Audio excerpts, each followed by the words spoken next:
The wire fence stretched endlessly across the Texas prairie, its metal strands glinting under a merciless sun. Behind it, thousands of men in faded gray uniforms moved through their days in a strange limbo between war and peace. They had crossed an ocean as enemies, survived the chaos of North Africa and the hell of Normandy, only to find themselves here in a place so alien it might as well have been another planet. But it was not the heat that shocked them, nor the vastness of the American landscape, nor even the abundance of food that seemed to flow without end. It was something far simpler, far more mundane, yet somehow more bewildering than anything they had encountered. It was the cigarettes. Endless, inexhaustible, cascading from pockets and ration boxes like water from a broken dam. How could one nation, one army, consume so much tobacco? And what did this small detail reveal about the vast machinery of American power that had crushed the Reich beneath its boots? Before we jump back in, tell us where you're tuning in from, and if this story touches you, make sure you're subscribed, because tomorrow I've saved something extra special for you.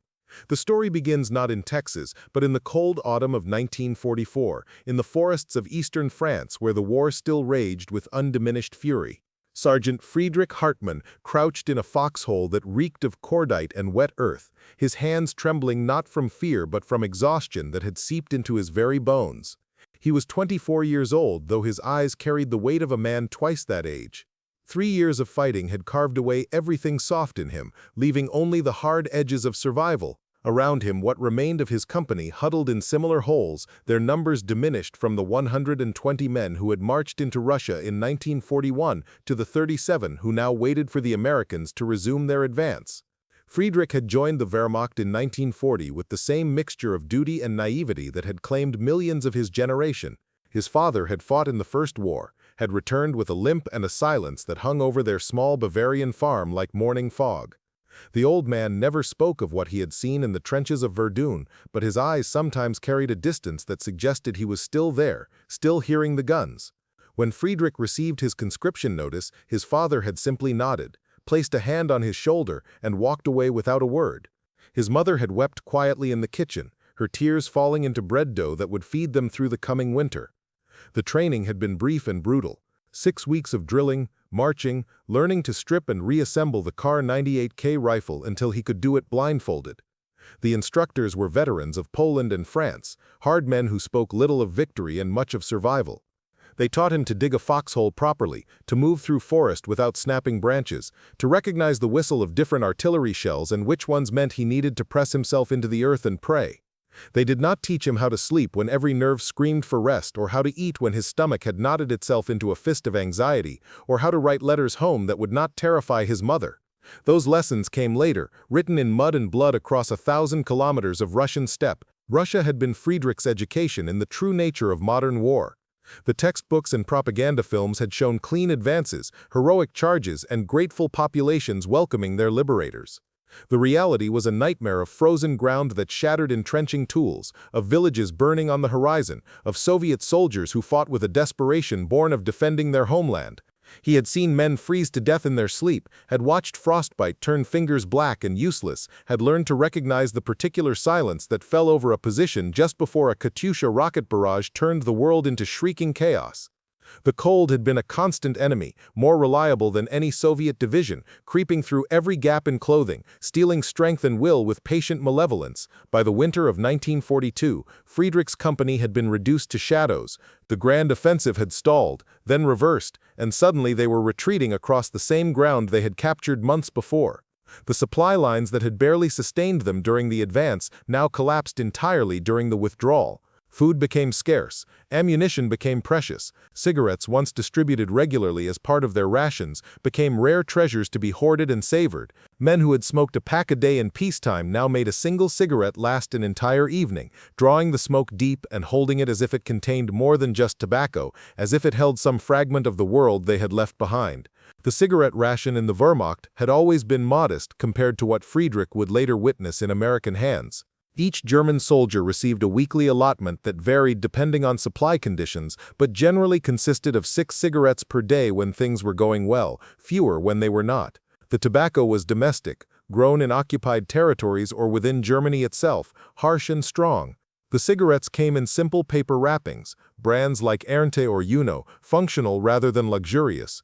They were a small comfort in a life stripped of comfort, a momentary escape from the grinding reality of military existence.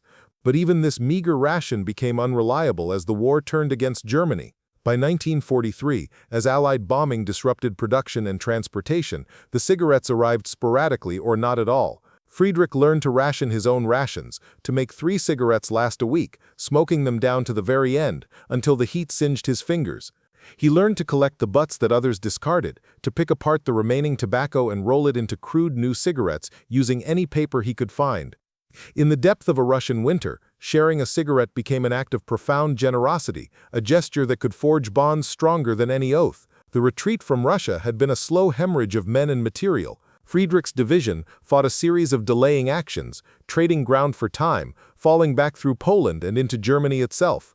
By the summer of 1944, they were in France, hastily repositioned to meet the Allied invasion that everyone knew was coming but no one could predict where or when. The morning of June 6 had brought the answer in the form of thousands of ships appearing on the horizon like a vision of industrial apocalypse. The bombardment that followed had been beyond anything Friedrich had experienced, even in Russia.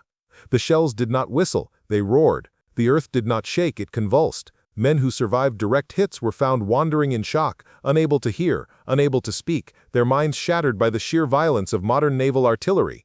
Friedrich's company had not been at the beaches, they were held in reserve, positioned to counterattack once the landing site was confirmed. But the counterattack never came. The roads were choked with burning vehicles, the skies owned entirely by Allied aircraft that swooped down to strafe anything that moved. The careful plans formulated in comfortable headquarters dissolved into chaos within hours. Instead of a decisive thrust to drive the invaders back into the sea, Friedrich found himself in a grinding defensive battle through the hedgerows of Normandy, fighting for every field and farm, watching his friends die for ground that would be abandoned the next day anyway. The Americans were different from the Russians. They did not come in desperate waves of infantry, relying on mass and courage to overwhelm defensive positions. They came with machines, endless columns of trucks and tanks, supported by artillery that seemed to have unlimited ammunition. When they attacked, they did so methodically, using overwhelming firepower to suppress any resistance before their infantry advanced. Friedrich learned quickly that fighting Americans meant fighting their equipment first and their soldiers second. A well-positioned machine gun nest could hold off Soviet infantry for hours. Against Americans, it would be identified, called in, and obliterated by artillery or airstrikes within minutes. And they had cigarettes. Even in the midst of combat, even as shells fell and bullets cracked overhead, Friedrich saw American soldiers smoking. During lulls in the fighting, when both sides caught their breath and tended their wounds, the Americans would light up as casually as if they were on a street corner back home. The smell of their tobacco drifted across no man's land, different from the harsh German brands, sweeter and milder. It was a small detail, insignificant in the grand scheme of battle, yet it lodged in Friedrich's mind as evidence of something larger. An army that could afford to give its soldiers endless cigarettes was an army with resources beyond comprehension. By October, Friedrich's division was in full retreat. The grand hedgerow defenses had been breached, the hoped-for counter-offensives had failed, and now they were falling back toward the German border with the Americans in pursuit. His company had dwindled to a fraction of its strength. Of the men who had landed in Normandy with him, fewer than a dozen remained. The rest were dead, wounded, captured, or simply missing, scattered across the French countryside in unmarked graves or prisoner cages. The survivors were exhausted beyond measure, running on momentum and instinct rather than any coherent plan. It was in a forest east of Metz that Friedrich's war finally ended. His company had been ordered to hold a crossroads, to delay the American advance for 24 hours while other units withdrew. They dug in as best they could in the rocky soil, positioning their 2 remaining machine guns to cover the road, distributing the last of their ammunition. Friedrich had 7 rounds for his rifle and 2 hand grenades. The rations had run out days ago. The cigarettes had been gone for weeks. They waited through the night, listening to the rumble of engines growing closer, watching the sky glow orange from fires burning in the towns behind them. The attack came at dawn. Not the methodical American approach Friedrich had learned to expect, but a sudden and overwhelming assault. Tanks appeared through the morning mist, their machine guns chattering, followed by infantry in numbers that seemed impossible. The German machine guns opened up, briefly, then were silenced by return fire that shredded the positions. Friedrich fired his 7 rounds at shapes moving through the trees, then reached for a grenade. Before he could throw it, the world exploded in noise and pressure. A tank shell struck nearby, not close enough to kill, but close enough to lift him off his feet and slam him into a tree trunk. He felt ribs crack, tasted blood, and then everything went dark. He woke to hands pulling him from the foxhole, voices speaking in English, someone shouting for a medic. His vision swam, refusing to focus, but he could make out American helmets, American uniforms, American weapons pointed at him. He tried to raise his hands in surrender, but his left arm would not respond properly. Someone was searching him, removing his rifle, his grenades, his papers. The hands were not rough, not cruel, simply efficient. A canteen was pressed to his lips, and he drank greedily, water that tasted of metal and chlorine but was the most wonderful thing he had experienced in weeks. They left him sitting against a tree while they cleared the rest of the position. Friedrich watched through a haze of pain as American soldiers moved through the forest with practiced ease, checking bodies, collecting weapons, calling out in English to coordinate their movements. One of them, a young private who looked barely old enough to shave, stopped near Friedrich and pulled out a pack of cigarettes. He lit one, took a drag, then seemed to notice the German watching him. For a moment their eyes met, enemy, and then the American did something that would stay with Friedrich for the rest of his life. He pulled out another cigarette, lit it from his own, and handed it to Friedrich. The gesture was simple, almost meaningless in the context of what had just happened, yet it carried a weight that Friedrich struggled to process. This was supposed to be the enemy, the invader, the opponent in a struggle that propaganda had painted as existential. Yet here was this boy offering comfort to a defeated foe, sharing tobacco as if they were friends meeting on a street corner rather than soldiers on a battlefield. Friedrich took the cigarette with trembling fingers, drew the smoke deep into his lungs, and felt something break inside him. Not his body, which was already broken, but some harder thing, some shell of ideology and duty that had sustained him through 3 years of horror. He was done. The war, for him at least, was over. The Americans loaded him onto a truck along with other wounded prisoners. As they drove west away from the fighting, Friedrich caught glimpses of the American supply system that supported their advance. The roads were packed with trucks moving in both directions, bringing ammunition and food forward, carrying wounded back. Every few kilometers, there were supply dumps, vast collections of crates and barrels guarded by bored soldiers who smoked constantly, flicking butts into the dirt without a second thought.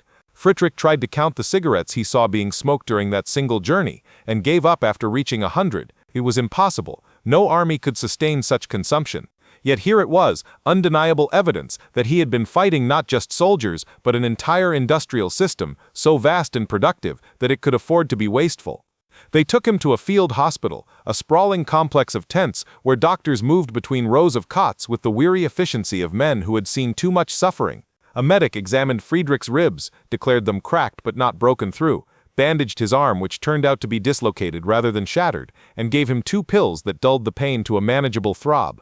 Then he was moved again, this time to a larger camp where hundreds of German prisoners sat in muddy compounds surrounded by barbed wire and board guards. Preparing and narrating this story took us a lot of time, so if you are enjoying it, subscribe to our channel. It means a lot to us. Now back to the story. The conditions were not comfortable, but neither were they cruel. There was food, thin soup, and hard bread, but more than he had eaten in weeks. There was water, there was shelter from the rain, and there were cigarettes. The American guards smoked constantly, leaning against fence posts or sitting in their watchtowers, always with a cigarette dangling from their lips or held between their fingers. When they finished one, they would light another from the butt, an endless chain of tobacco consumption that fascinated and bewildered the German prisoners. During the twice-daily ration distributions, guards would sometimes toss packs of cigarettes into the compound, watching with amusement as the prisoners scrambled for them. The cigarettes were American brands, Lucky Strike and Camel and Chesterfield, names that meant nothing to Friedrich but which other prisoners spoke of with reverence. The tobacco was milder than German brands, the paper whiter, the packaging more elaborate. They seemed less like military rations and more like luxury items, yet they were distributed with casual abundance. Friedrich learned quickly that cigarettes had become a currency within the camp. Men who did not smoke could trade them for extra food, for warmer clothing, for small favors from guards who were willing to bend rules for a pack of Lucky Strikes. An entire economy emerged, invisible to the Americans but vital to the prisoners, with exchange rates and negotiations conducted in whispers after the guards changed shifts. A single American cigarette could buy a favor, a full pack could buy protection, a carton could buy nearly anything, because even in captivity, even in defeat, some men always found ways to exploit the desperation of others. But what struck Friedrich most was not the cigarettes themselves, but what they represented. Every time an American soldier lit up without a second thought, Every time a guard tossed a pack over the fence as casually as throwing away garbage, it reinforced a lesson that Friedrich was only beginning to understand. Germany had lost this war not because its soldiers lacked courage or its generals lacked skill, but because it had challenged an opponent whose industrial capacity was so overwhelming that it could afford to be wasteful. The cigarettes were not just tobacco, they were symbols of abundance, of an economy so productive that it could provide its soldiers with luxuries while simultaneously producing the tanks and planes and ships that had crushed the Wehrmacht into dust. After 2 weeks in France, Friedrich and several hundred other prisoners were loaded onto trucks and driven to a port where a massive ship waited. The vessel was American, requisitioned for transporting prisoners across the Atlantic to camps in the United States. As Friedrich climbed the gangway, still favoring his injured ribs, he looked back at Europe for what he assumed would be the last time. The continent was burning, consumed by a war that Germany had started and was now losing on every front. His homeland would be invaded, his people defeated, his nation destroyed. Whatever future awaited him lay across an ocean he had never expected to cross. The voyage took 12 days through autumn storms that turned the ship into a heaving hell of seasickness and misery. The prisoners were kept below decks in holds that had previously carried cargo, the air thick with the smell of vomit and unwashed bodies. Food came twice daily, mostly soup and bread, enough to prevent starvation but little more. The American guards rotated through shifts, always present but rarely hostile, treating their charges with the casual indifference of men performing an unpleasant but necessary duty. And they smoked. Even in the cramped holds, even in the rough seas, the guards would light up, adding tobacco smoke to the already foul air. Friedrich watched them and wondered what kind of nation could afford to ship cigarettes across an ocean to give to soldiers guarding prisoners on a transport vessel. The logistics alone seemed impossible, yet here it was happening in front of him. When the ship finally docked in New York Harbor, Friedrich got his first glimpse of America through a porthole. The skyline rose like something from a fever dream, buildings taller than anything he had seen in Europe, more buildings than seemed possible to contain in a single city. Lights blazed everywhere despite the war, a constellation of electricity that spoke of power generation beyond imagination. The prisoners were kept below during the docking process, but Friedrich could hear the sounds of the city filtering down through the hull, car horns and voices and music, the cacophony of civilian life continuing uninterrupted while Europe tore itself apart. They were transferred to trains, locked passenger cars that rolled through the American night carrying their cargo of defeated enemies into the heartland. Friedrich pressed his face to the window and watched the country slide past, trying to comprehend the sheer scale of it. The cities gave way to towns, the towns to farmland, the farmland to empty spaces that stretched to the horizon without interruption. In Germany, you could not travel for an hour without passing through a village. Here, the train rolled through darkness interrupted only by occasional lights, vast distances where apparently nobody lived at all. How could you fight a nation with this much space, this many resources, this fundamental geographic security? The question had no answer, yet the evidence of Germany's foolishness in trying was all around him. The train journey lasted 3 days. Guards brought food through the cars, sandwiches made with soft white bread that seemed more like cake than proper bread, meat that Friedrich could not identify but which tasted rich and salty. And always, everywhere, cigarettes. The guards smoked in the corridors between cars, smoked while distributing food, smoked while playing cards during their downtime. The smell became so omnipresent that Friedrich almost stopped noticing it, the way you stop noticing any constant background sensation. But sometimes he would see a guard light up, take a single drag, then crush out a barely smoked cigarette and immediately light another, and the waste of it would hit him like a physical blow. In his company in Russia, men had killed each other over cigarette butts. Here, soldiers discarded them as trash. They arrived at Camp Hearn in Texas on a morning when the sun was already hot, despite the early hour. The camp sprawled across former farmland, row after row of wooden barracks surrounded by double fences, topped with barbed wire and overlooked by guard towers at regular intervals. It looked like every other prison camp Friedrich had imagined, functional and ugly, designed to contain rather than comfort. What he had not imagined was the heat. By midday, the temperature had climbed to levels that made the Russian winter seem almost appealing in retrospect. The air itself felt thick, hard to breathe, carrying dust that coated everything and got into eyes and mouths and lungs. The processing took hours. Names were recorded, photographs taken, medical examinations conducted by doctors who worked with swift efficiency. Friedrich was assigned to Compound B, Barracks 7, given a thin mattress and a blanket and told to find an empty bunk. The barracks were long wooden structures with rows of two-tier bunks running down both sides, a coal stove at one end for winter, though winter seemed impossible to imagine in this heat. About 60 men were housed in each barracks, a cross-section of the Wehrmacht from different units and different campaigns, thrown together by the random chance of capture and transport. Friedrich chose a lower bunk near the middle of the barracks and collapsed onto it, every muscle in his body suddenly aware of how exhausted he was. He had been traveling for weeks, first retreating across France, then captured, then shipped across an ocean, then transported across a continent. Now, finally, he had stopped moving. This was where he would wait out the war, however long that took. The thought should have brought relief, but instead he felt only a numbness, an absence of feeling that was worse than despair. He was 24 years old, and his life had been reduced to waiting in a wooden box in a country that existed on a scale his mind could barely grasp. That first evening, as the heat finally began to diminish with the setting sun, Friedrich witnessed something that would define his understanding of American abundance. A truck pulled up to the compound fence, and guards began unloading crates. The prisoners gathered to watch, curious about what supplies were arriving. When the crates were opened, they revealed carton after carton of cigarettes. Not a special delivery, not a rare shipment, but the regular weekly ration. The guards called out names and distributed the cigarettes with the same casual efficiency they brought to every task. Each prisoner received a full pack, 7 cigarettes per day for a week, more tobacco than Friedrich had seen in months of active service. He held the pack in his hands, turning it over, examining the printing that he could not read but which seemed incredibly detailed for something meant to be consumed and discarded. Lucky Strike, the brand was called, with a red circle on green background. The cellophane wrapper was still intact, a luxury in itself. Inside, 20 cigarettes nestled in neat rows, each one perfect and uniform. He pulled one out, placed it between his lips, and borrowed a light from another prisoner who had already started smoking. The tobacco was smooth, almost sweet compared to the harsh German brands he remembered. It burned evenly, the smoke mild enough that it did not trigger coughing.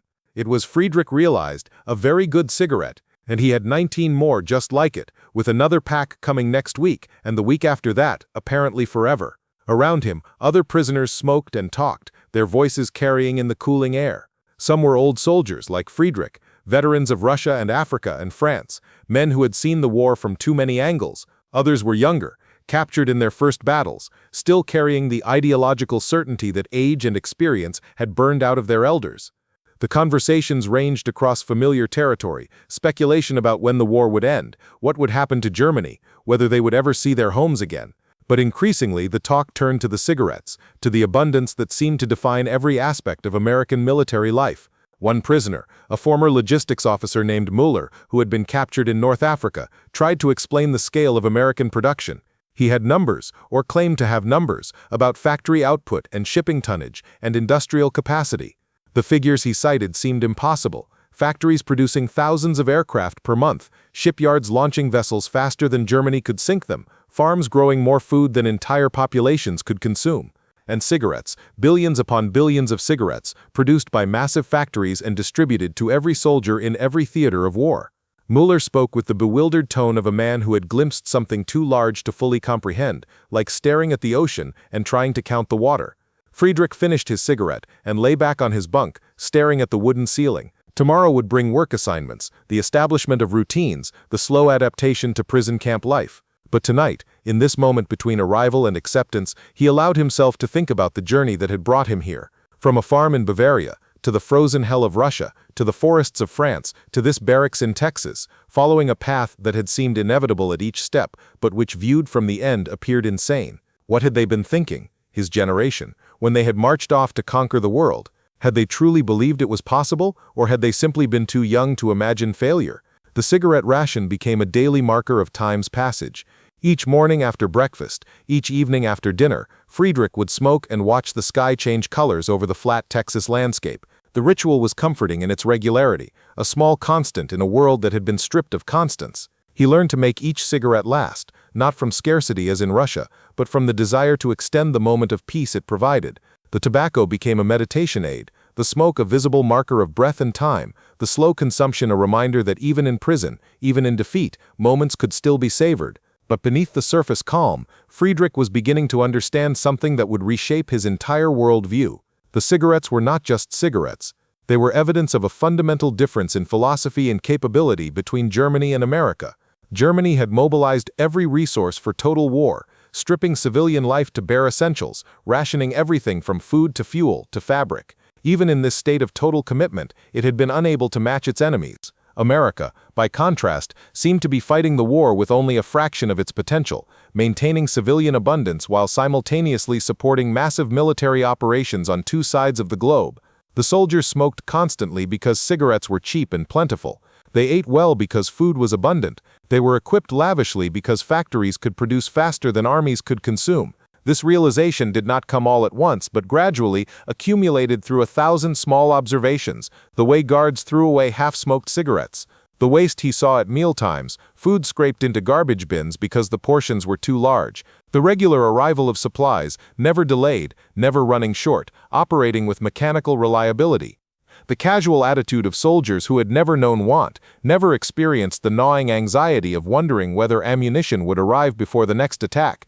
They fought from a position of such overwhelming material advantage that individual battles almost did not matter. They could afford to lose, to make mistakes, to waste resources because there was always more coming. The other prisoners noticed it too. Conversations in the barracks increasingly centered on trying to understand American society through the lens of what they observed in the camp. How was such abundance possible? What kind of economic system could produce this much while simultaneously fighting a global war? The answers they developed were incomplete and often wrong, colored by propaganda they had been fed and experiences that provided limited perspective. But the essential truth was undeniable. They had challenged a giant, and the giant had barely needed to exert itself to crush them. Friedrich spent 6 months at Camp Herne before the war in Europe ended.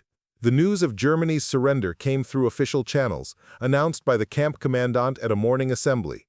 The prisoners stood in formation and listened as their nation's defeat was made formal and final. Some wept. Others stood silent, faces blank with shock or relief or emotions too complex to name. Friedrich felt mostly emptiness.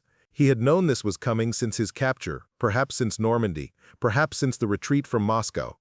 The formal announcement changed nothing except to make uncertainty certain. Germany was destroyed. The Reich was finished. Everything they had fought for had come to nothing. In the weeks that followed, the camp population swelled as more prisoners arrived from Europe. The barracks became overcrowded, men sleeping on floors when bunks ran out. But the cigarette ration never diminished. If anything, it increased, as if the Americans wanted to emphasize their abundance even in victory.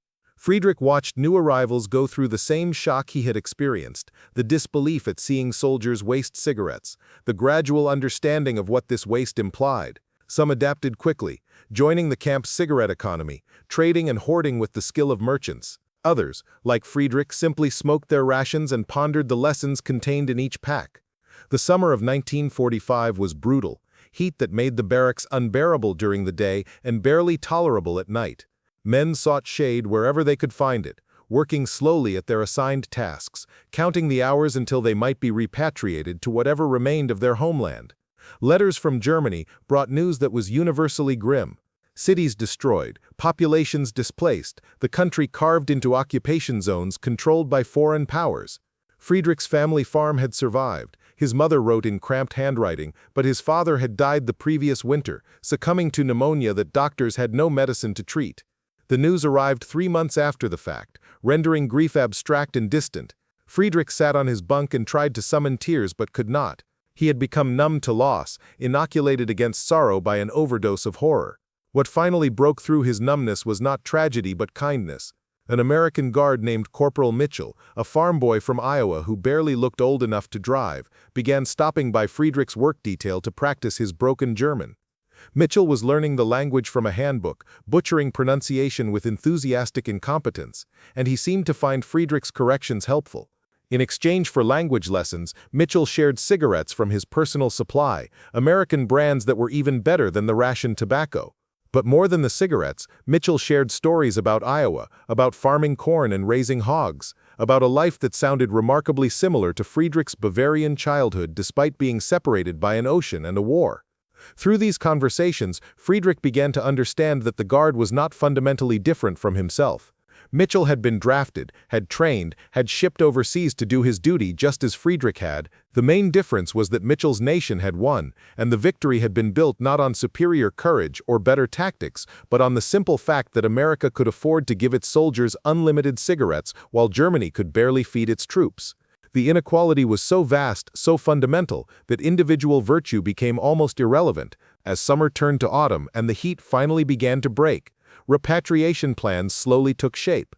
The prisoners would be returned to Germany in stages, priority given to the sick and wounded, then to men with families, then to everyone else. Friedrich had a family, or what remained of one, so his name appeared on an early list. He would ship out in November, making the same crossing in reverse, returning to a homeland he barely recognized from his mother's letters. The prospect filled him with neither joy nor dread, only a weary acceptance. He would go because there was nowhere else to go, because even a destroyed Germany was still home. His last evening at Camp Herne, Friedrich sat outside the barracks and smoked his final American cigarette. The sky was clear, stars beginning to emerge in the darkening blue, the air finally cool enough to be comfortable. Around him, other prisoners prepared for their own departures, packing the meager possessions they had accumulated, saying goodbyes to men they would likely never see again. Corporal Mitchell stopped by to shake Friedrich's hand, offering a carton of cigarettes as a parting gift. Friedrich tried to refuse, but Mitchell insisted, and eventually Friedrich accepted, touched by the gesture from someone who had every reason to hate him but chose kindness instead.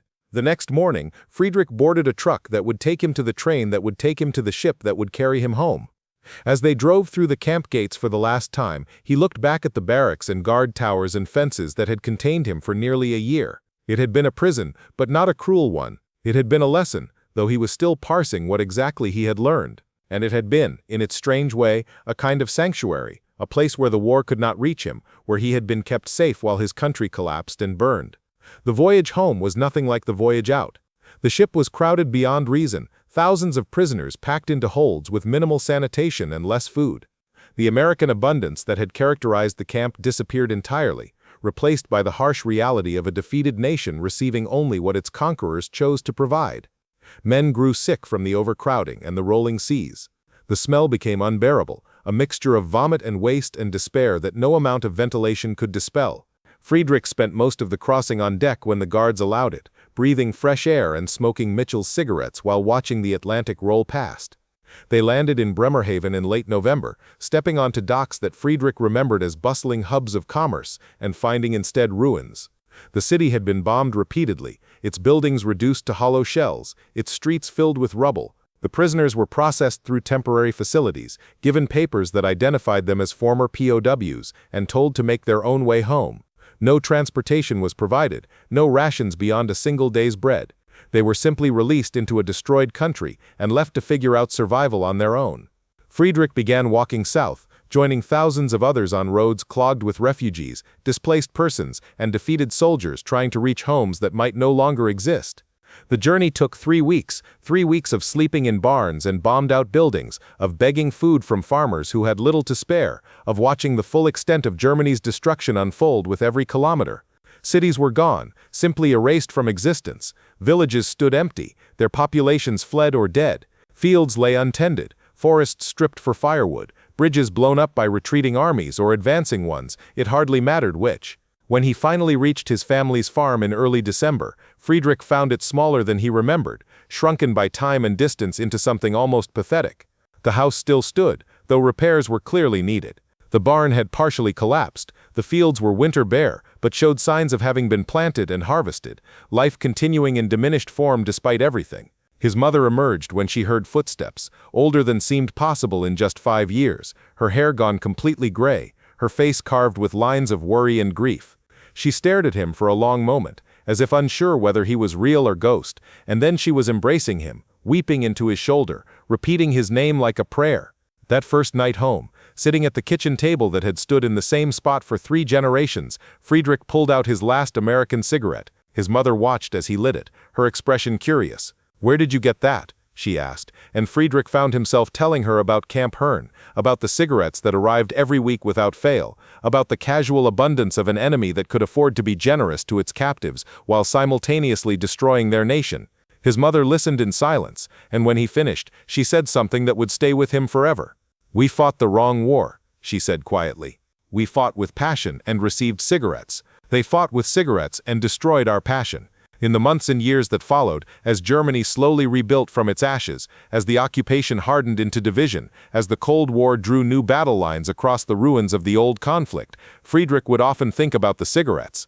They became for him a symbol of everything the war had taught him about power and resources and the futility of challenging opponents whose material advantages were overwhelming. Germany had mobilized its entire society for total war, and still lost because the other side could fight total war while maintaining abundance. The lesson was bitter but undeniable, written in tobacco smoke and casual waste, in the memory of guards who threw away half-smoked cigarettes while prisoners hoarded butts like treasure. The spring of 1946 brought gradual change to what remained of Germany. Friedrich worked the farm alongside his mother, coaxing reluctant crops from soil depleted by years of neglect. The physical labor helped, gave structure to days that otherwise felt purposeless. But at night, memories returned unbidden, not of combat or capture, but of smaller details. The casual way American guards had discarded barely touched cigarettes, the weekly rations that never diminished regardless of global events, the sheer incomprehensible scale of an industrial system that treated tobacco as an afterthought. Other returning soldiers gathered in the village tavern when they could afford the watered-down beer that passed for drink in those lean years.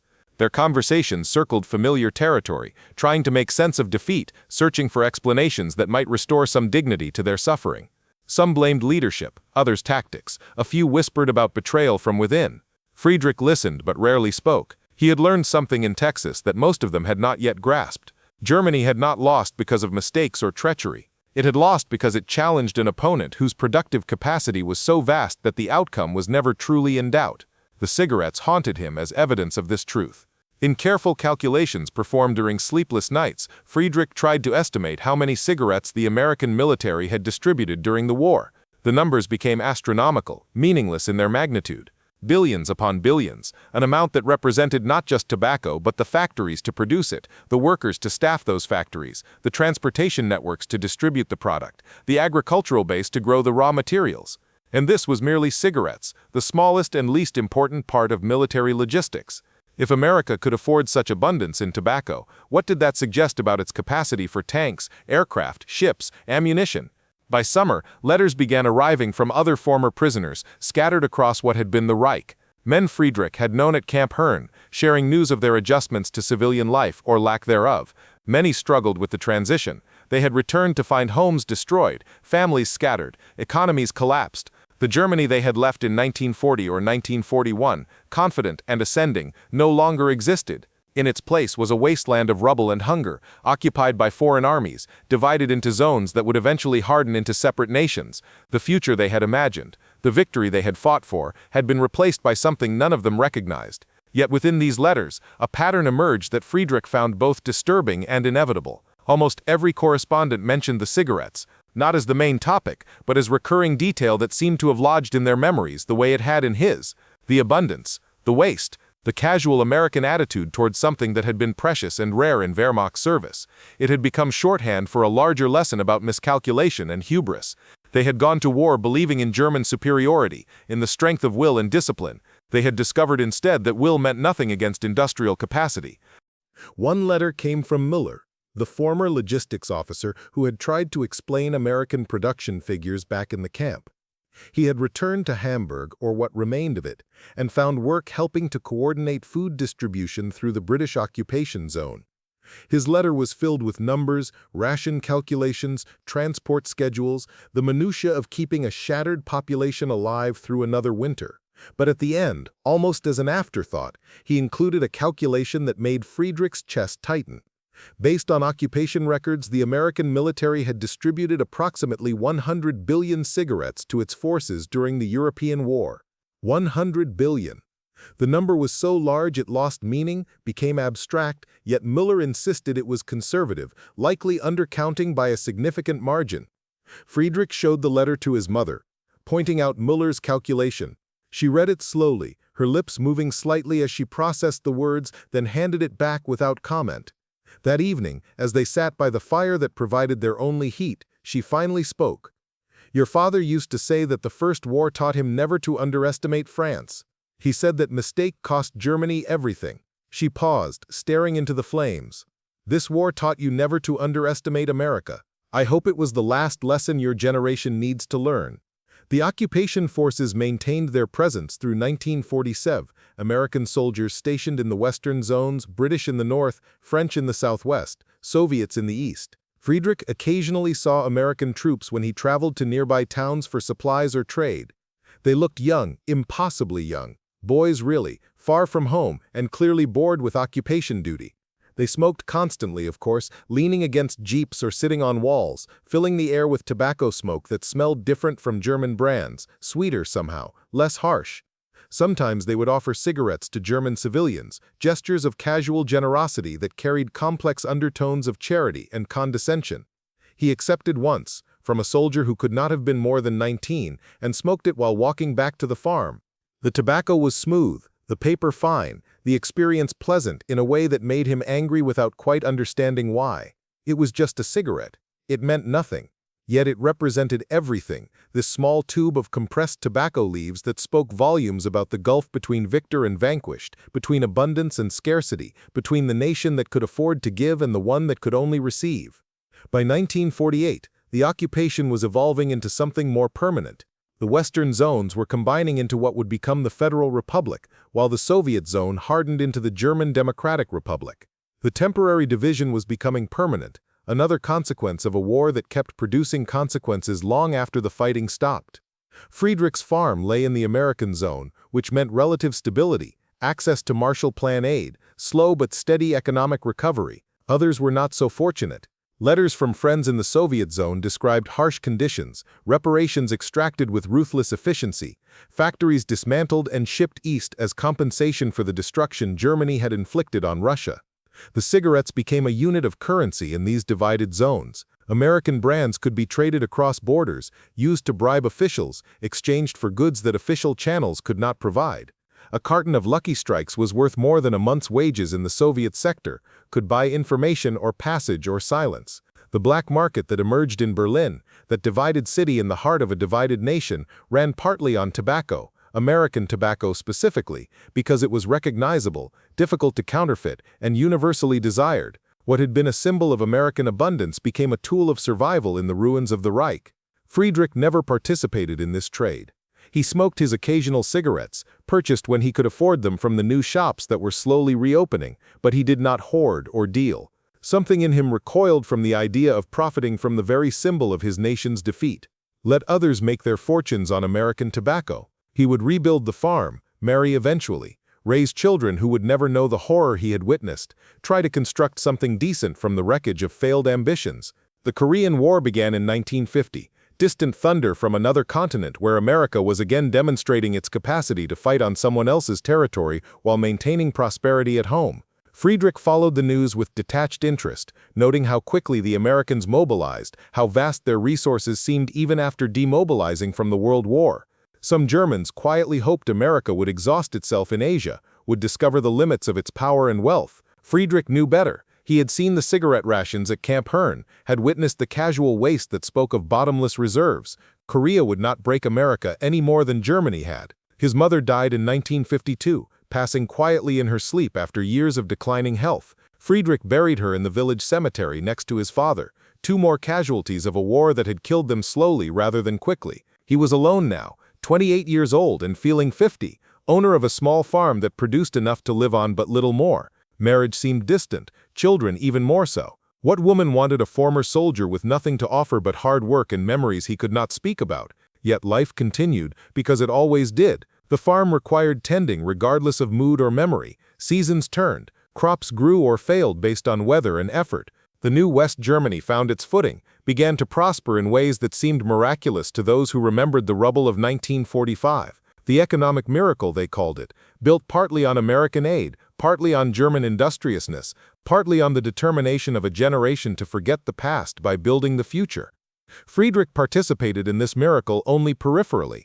His farm modernized slowly, gaining a tractor in 1955, electricity in 1957, modern plumbing eventually. He hired help during harvest season, young men from the village who had no memory of the war, who looked at him as simply another farmer rather than a former soldier. They smoked German cigarettes now, brands that had returned to the market, or new ones created for the post-war economy. The tobacco was harsher than American brands, but it was theirs, produced in German factories by German workers for German consumption.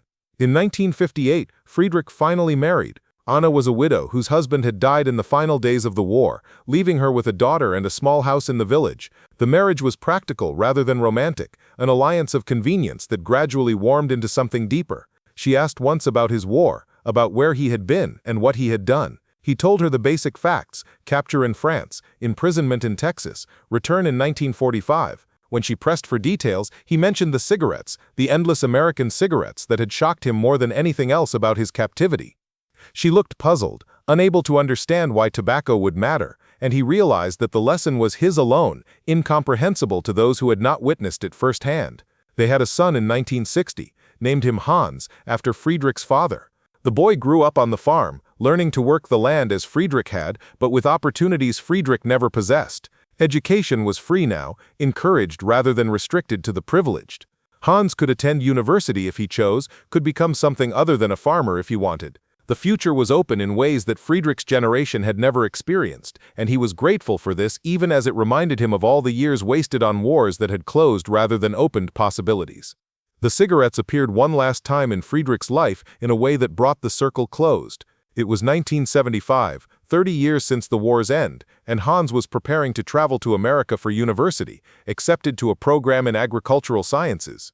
Friedrich helped him pack, offering advice about what to bring and what to leave, when Hans pulled out a pack of cigarettes and lit one with the casual ease of his generation. Friedrich watched the smoke curl toward the ceiling and asked what brand. "Marlboro," Hans replied, not recognizing the significance. "American," Friedrich said quietly. Hans shrugged, said they were just cigarettes. Everyone smoked them now, they were everywhere. Exactly, Friedrich thought, but did not say. Exactly. The night before Hans left, Friedrich sat him down and told him the full story. Not about combat or capture, but about Camp Herne, about the weekly rations that never failed, about guards throwing away half-smoked cigarettes while prisoners hoarded butts, about learning through tobacco that Germany had challenged an opponent whose abundance was so vast that the war had been decided before the first shot was fired. Hans listened politely, clearly not understanding why his father was telling him this, what lesson he was supposed to draw from it. When Friedrich finished, Hans asked what he should do with this information. "Nothing," Friedrich said. "Just remember that some wars are lost before they begin, because the gap in resources is too vast to bridge with courage or skill." Hans left for America, carrying his father's story like invisible luggage, something he would not understand until much later, if ever. Friedrich watched the plane disappear into clouds and felt a strange mixture of pride and sorrow.